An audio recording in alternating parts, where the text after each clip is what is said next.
Hello from St. Moritz. I had one subject in mind for today, but things kind of changed yesterday when I saw that the Embrunman got cancelled and I didn't even unpack my stuff. I came here for altitude preparations, planned to stay for 3 weeks, and then the plan was to go to Embrunman, the same as usual, the same stuff as usual, but then yesterday I saw that local COVID authorities cancelled the race, but as it looks like it's still not definite. The organizer will make an appeal to the higher authority, and let's hope the race will happen. Otherwise, I will probably go home in a couple of days if the race gets cancelled.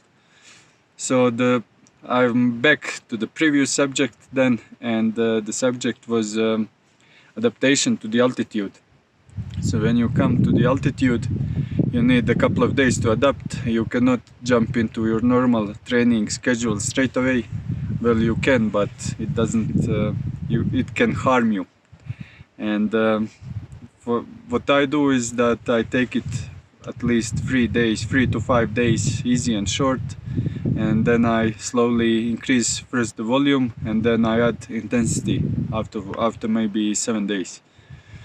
And the more often you get, it takes first time at the altitude you need more time than each other time. When you are here, the adaptation goes faster, and you need to keep in mind that even when you adapt a little bit, you still have at this altitudes, well, not at this one, I'm recording this video at highest altitude that I've ever recorded a video on. This is at almost 2,800 meters, but St. Moritz it's at 1,800 meters, and you have 20% less oxygen than at the sea level. So your body will still be stressed, and you cannot train like you train at the sea level. There are exceptions, of course. If you were born at the altitude, and if you live a long periods of time at the altitude, then you can train almost as if you are at the sea level. And what else? The first time I was here, I took a couple of easy days, and then I went for a 4-hour ride that goes over Ulier Pass. That's 2,300 meters, then goes down to the valley on the other side, and then you go back over Albula Pass. That's 30 km long and goes over 2,300 meters.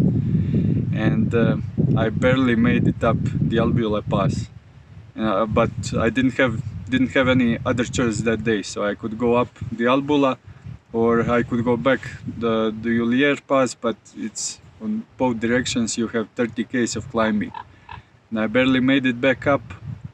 And I did the same loop a couple of days afterwards, and I went, I think, half an hour faster or something, and I couldn't figure out what was wrong the first time. And that was exactly how I felt on Col d'Isoire when I was first time at Embrunman. I thought that I will have to quit the race. I felt terrible after maybe 1,800 meters, but then when I descended back to Briançon, I felt good again.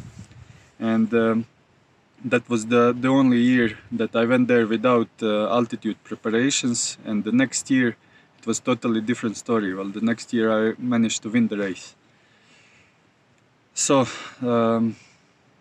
if you are at the altitude, take it easy for a couple of days, and even when doing intense stuff, you need to adapt it a little bit, so the intervals need to be a little bit shorter with a little bit more recovery in between. And well, I hope this helps. I also hope the Embrunman will happen. And that's it for today. Make sure to subscribe, and see you again soon. Ciao.